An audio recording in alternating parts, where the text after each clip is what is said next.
Ketua Umum Partai Golkar Airlangga Hartarto resmi mengundurkan diri dari jabatannya. Dalam pidatonya Airlangga menyebutkan alasannya mundur untuk menjaga keutuhan partai dan memastikan stabilitas transisi pemerintahan dari Joko Widodo ke Prabowo Subianto. Tentunya peristiwa ini memunculkan tanda tanya apa sebenarnya alasan dibalik kemunduran Airlangga dan siapa yang akan menggantikannya. Akan kami diskusikan bersama dengan politikus Partai Golkar Andi Sinulinga yang saat ini berada di Aceh. Selamat sore Pak Andi. Selamat sore semuanya.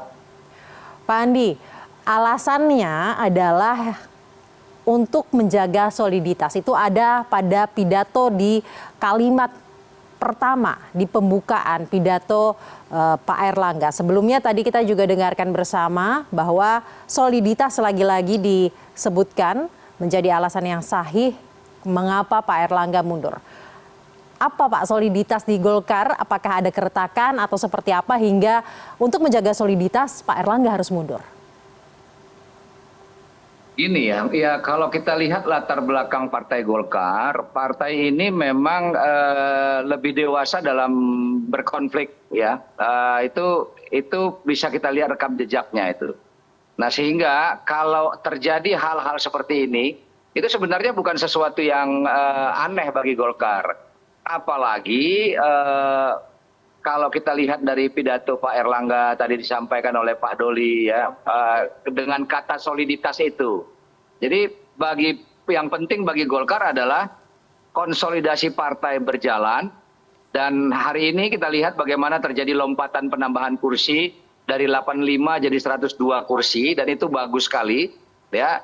Dan kemudian Golkar tidak boleh berpuas sampai di situ. Jadi harus ada lompatan yang lebih bagus lagi, terjadi konsolidasi, karena itu membagi-bagi peran itu penting.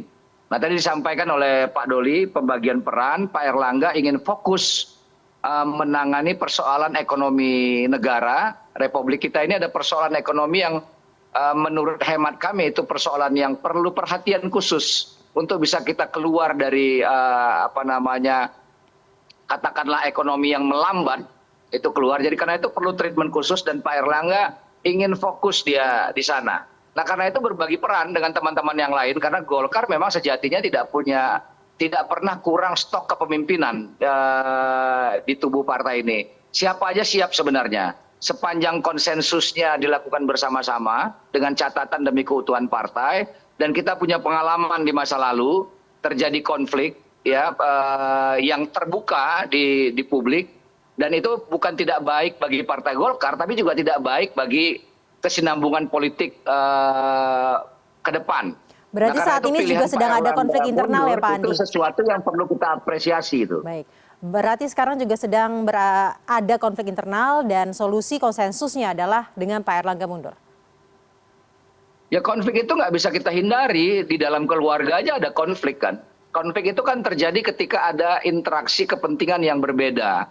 Nah, yang paling penting bagi kita adalah bukan konfliknya, karena konflik itu sesuatu yang tidak bisa dihindari. Yang paling penting bagi kita adalah kedewasaan mengelola konflik. Itu yang paling penting bagi kita. Dan Golkar lagi-lagi teruji melakukan itu, dan ini adalah konsensus bersama, kesepakatan banyak orang di tubuh Golkar, baik pun elit maupun di akar rumputnya sampai ke kabupaten kota. Dan saya kira ini akan smooth dengan baik ya, transisi dari Pak Airlangga menuju kepemimpinan baru Partai Golkar yang akan datang. Berarti kami mendapatkan info bahwa ada desakan juga dari eksternal atas mundurnya Pak Airlangga. Itu tidak benar atau seperti apa, Pak Andi? Menurut saya info itu perlu diverifikasi lagi secara faktual, itu info. Kan saya nggak bisa bicara sesuatu yang saya nggak bisa buktikan itu. Ya kalau saya membaca di berita terkait spekulasi, jadi menurut saya sesuatu yang tidak bisa kita buktikan secara faktual, maka itu masih spekulasi.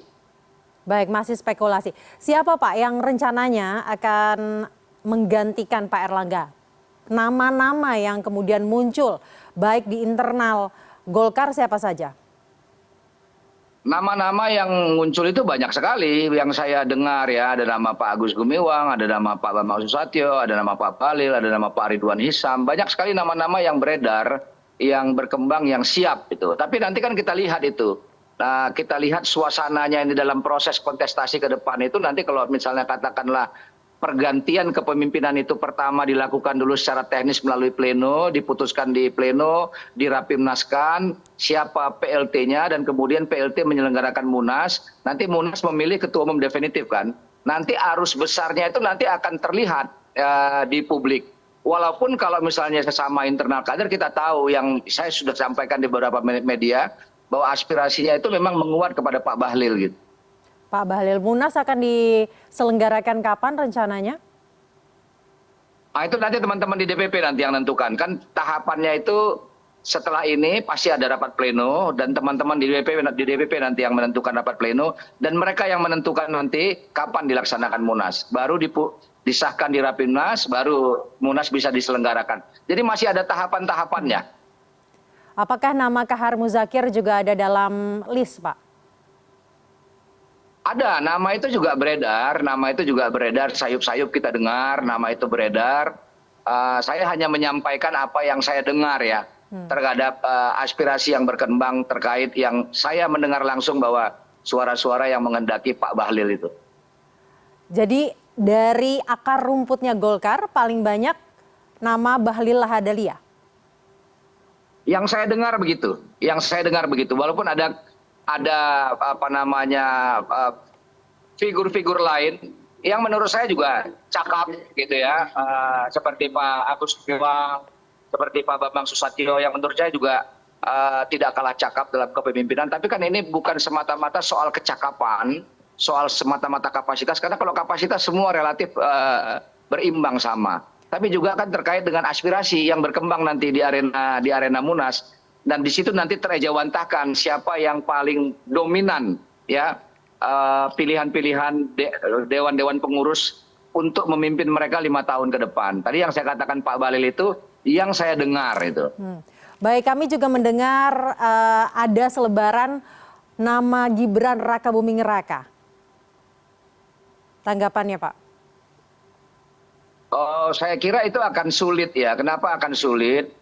Karena kan Pak Gibran bukan kader Partai Golkar. Pak Gibran itu kan statusnya masih kader PDIP. Walaupun kita tahu situasinya, kita belum pernah mendengar ada rekaman yang kita bisa dapatkan bahwa beliau bukan kader PDIP lagi gitu misalnya. Dan yang pasti Pak Gibran bukan kader Partai Golkar. Nah karena Pak Gibran bukan kader Partai Golkar, menurut saya itu agak sulit ke sana. Kecuali memang konstitusinya mau dirubah nanti di Munas tuh. Kecuali begitu.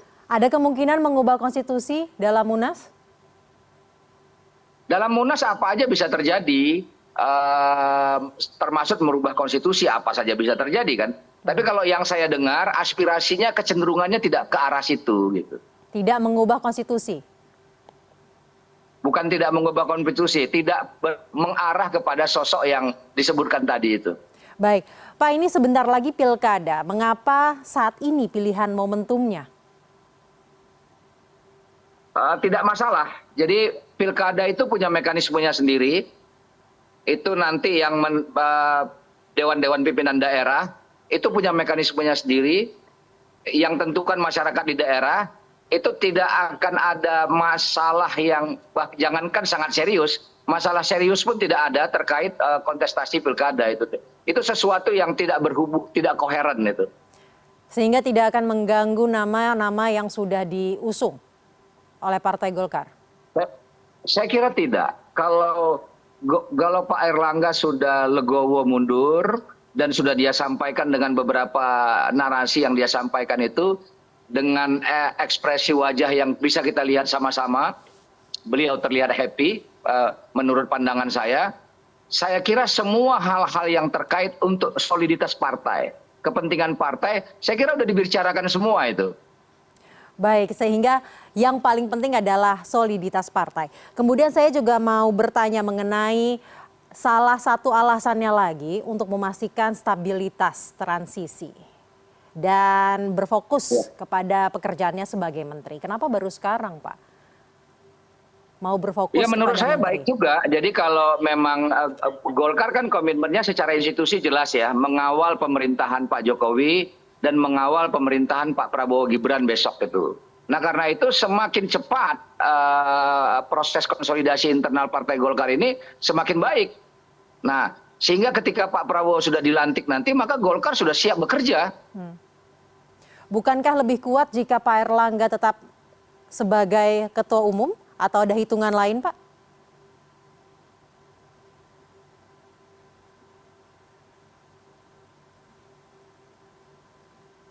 Pak Andi? Halo. Ya Pak Andi, apakah lebih kuat jika Pak Erlangga ini tetap... Oh tidak, baik sudah terdengar Pak? Saya nggak dengar. Baik, sudah terdengarkah Pak suara saya? Nggak bisa dengar. Baik. Nggak bisa dengar. Halo, Baik. halo. Halo. Sudah bisa mendengar suara Ya, gimana, saya, Pak gimana Andi? tadi? Baik, Pak Andi, apakah Gimana terpotong? Baik, Pak Andi, apakah bukankah jika Pak Erlangga tetap menjadi ketua umum Partai Golkar ini akan lebih kuat posisinya atau sebenarnya ada hitungan lain? Nah ini di sini perbedaannya, perbedaan pandangannya di situ ya. Jadi Pak Erlangga itu punya kecakapan khusus di bidang ekonomi dan teruji selama 5 tahun memimpin Menko perekonomian. Nah karena itu ke depan, karena persoalan kita yang paling mendasar itu adalah ekonomi, maka diperlukan sosok yang fokus ngurusin membantu kabinet Pak Prabowo besok dan fokus di situ. Nah karena itu harus ada berbagi peran.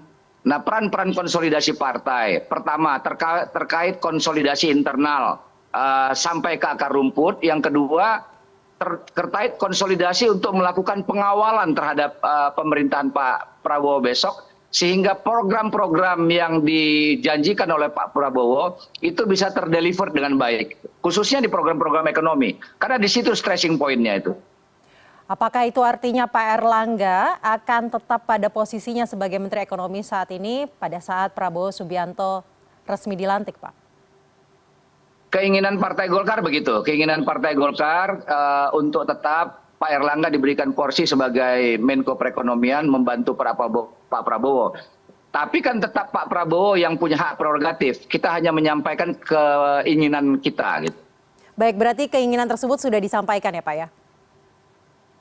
Saya kira sudah dikomunikasikan semua, saya kira. Semua ini sudah terjadi komunikasi semua sehingga muncul keinginan sendiri yang ikhlas dari Pak Erlangga untuk menyatakan mundur. Itu menurut semua memuji kok, semua mengapresiasi keikhlasan Pak Erlangga untuk menyatakan mundur dari Ketua Umum Partai Golkar dan ingin mengawal pemerintahan besok ke depan dan menjaga soliditas Partai Golkar. Saya kira itu cukup bijaksana itu. Apakah ini merupakan trade off Pak, agar Pak Erlangga tetap sebagai Menteri Perekonomian? Saya nggak tahu kalau apakah itu trade off atau tidak. Baik.